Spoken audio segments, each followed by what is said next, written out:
আসসালামু আলাইকুম ভিউয়ার্স, সবাই কেমন আছেন? আশা করি সবাই ভালো আছেন। তো আজ আমি আপনাদের শেখাবো কিভাবে আপনারা বিকাশ থেকে ক্যাশ আউট করবেন। তো ভিউয়ার্স, আপনারা অনেকেই কিন্তু চাচ্ছেন যে বিকাশ থেকে ক্যাশ আউট করতে, কিন্তু কিভাবে ক্যাশ আউট করতে হয় সেটা আপনি জানেন না। তো ভিউয়ার্স, চিন্তা করার কারণে আপনাদের কিন্তু আমি এই ভিডিওটির মাধ্যমে শিখিয়ে দেবো কিভাবে আপনি বিকাশ থেকে ক্যাশ আউট করবেন। তো দেরি না করে চলুন দেখিয়ে দিই কিভাবে আপনারা বিকাশ থেকে ক্যাশ আউট করবেন ডায়ালের মাধ্যমে। সর্বপ্রথম আমাদের ফোনের ডায়াল প্যাডে চলে যাবো। তো আমি আমার ফোনের ডায়াল প্যাডে চলে গেলাম। তো ডায়াল প্যাডটা ওপেন করে নিলাম এবং এখানে বিকাশ ছোট্ট একটি কোড ডায়াল করে দিতে হবে। তো কোডটি আমি এখানে দিয়ে দিব। তো কোডটি দেওয়ার আগে আপনাদের ছোট্ট একটু অনুরোধ করে নিই, আপনারা যারা আমার চ্যানেল নতুন আছেন তারা অবশ্যই চ্যানেলটি সাবস্ক্রাইব করে দিবেন। আমি আমার চ্যানেলে প্রতিনিয়ত নতুন নতুন টেক ভিডিও দিয়ে থাকি, যার মাধ্যমে আপনারা প্রতিনিয়ত নতুন কিছু শিখতে পারেন। এবার চলো আপনারা দেখিয়ে দেই কীভাবে বিকাশ থেকে ক্যাশ আউট করতে হয়। তো কোন কোডটি দিয়ে ডায়াল করতে হয়। তো আমি এখান থেকে কোডটি ডায়াল করে দেবো *247# *247# লিখে আপনি ডায়াল করে দিবেন আপনার যেই সিমে বিকাশ খোলা আছে। তো আমি আমার যেই সিমে বিকাশ খোলা আছে তো সেইতে আমি ডায়াল করে দিলাম। তো ডায়াল করে দেওয়ার পর দেখতে পাচ্ছেন একটু সময় নেবে। তো সময় নেওয়ার পরে ঠিক এমন একটি ইন্টারফেস শো করবে, যেমনটা আপনারা এখন স্ক্রিনে দেখতে পারছেন। তো এখান থেকে ক্যাশ আউট যেহেতু আমরা করবো, তার জন্য এখানে শুধু আমরা 5 লিখে সেন্ড করে দিব।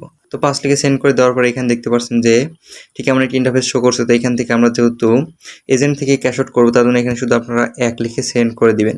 তো আমি এখানে 1 লিখে সেন্ড করে দিলাম।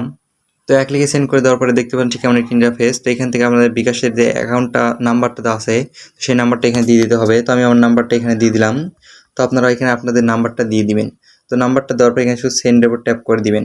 তো সেন্ডের উপর ট্যাপ করে দেওয়ার পর দেখতে পাবেন ঠিক এমন ইন্টারফেস। তো এখান থেকে আমরা কত টাকা ক্যাশ আউট করতে চাচ্ছেন তো তার পরিমাণটা এখানে দিয়ে দিবেন। তো আমি এখান থেকে 5,000 টাকা ক্যাশ আউট করব, তার জন্য এখানে শুধু 5,000 লিখে দিলাম। তো 5,000 টাকা লেখার পরে এখানে শুধু সেন্ডের উপর ট্যাপ করে দিব। তো আপনারা এখানে সেন্ডের উপর ট্যাপ করে দিবেন। তো সেন্ডের উপর ট্যাপ করার সাথে দেখতে পাচ্ছেন এখানে এমন একটি ইন্টারফেস শো করছে এবং এখানে আমাকে দেখাচ্ছে যে নাম্বারটা ঠিক আছে কিনা, টাকার পরিমাণ দেখাচ্ছে এবং এখানে আমার বিকাশের পিন নাম্বারটা চাচ্ছে। তো আমি এখন আমার এখানে পিন নাম্বারটা দিয়ে দিব। তো আপনারা এখান থেকে আপনাদের বিকাশের পিন নাম্বারটা দিয়ে দিবেন। তো আমি আমার পিন নাম্বারটা দিয়ে দিয়েছি এবং এখানে সেন্ডের উপর ট্যাপ করে দিব। তো আপনারা যদি সেন্ডের উপর ট্যাপ করে দেন তাহলে কিন্তু আপনার এখানে ক্যাশ আউটটা হয়ে যাবে এবং আপনি টাকাটা হাতে পেয়ে যাবেন। তো আমি এই শুধু এখানে সেন্ডের উপর ট্যাপ করে দিলাম।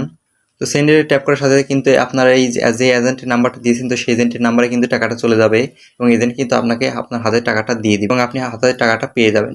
তো ভিউয়ার্স, এইভাবে ডায়ালের মাধ্যমে কিন্তু আপনি বিকাশ থেকে খুব সহজেই ক্যাশ আউট করে নিতে পারবেন ডায়ালের মাধ্যমে। তো ভিউয়ার্স, এই ছিল আজকের ভিডিওটি থেকে যদি একটু উপকৃত হয়ে থাকেন তাহলে অবশ্যই চ্যানেলটি সাবস্ক্রাইব করে পাশে থাকা বেল আইকনটি বাজিয়ে দিবেন। ভিউয়ার্স, দেখা হচ্ছে পরবর্তী নতুন কোনো টেক ভিডিও নিয়ে। সবাই ভালো থাকবেন, সুস্থ থাকবেন।